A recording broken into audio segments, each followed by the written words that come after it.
RTS Info, Christine Mathey.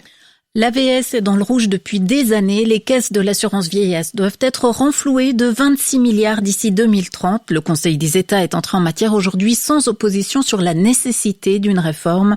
Le projet sur la table prévoit la hausse de l'âge de la retraite des femmes à 65 ans et le Conseil des États a accepté par 30 voix contre 12 de relever l'âge de référence dans la réforme de l'AVS. La gauche s'y est opposée en vain.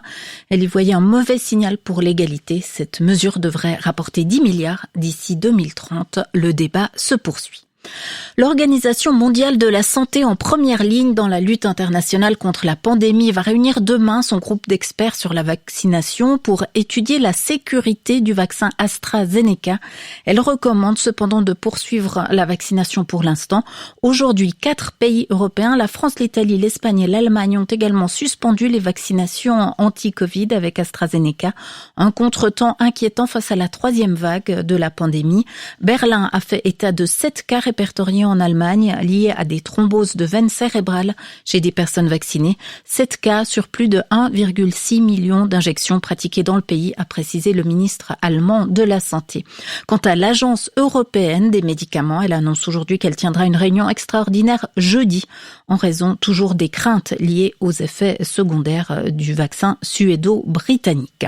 Et interrogé aujourd'hui au Parlement sur le vaccin d'AstraZeneca, le département fédéral de l'Intérieur a rappelé que Swissmedic considère les données actuelles sur ce produit insuffisantes, notamment sur l'efficacité, la sécurité et la qualité.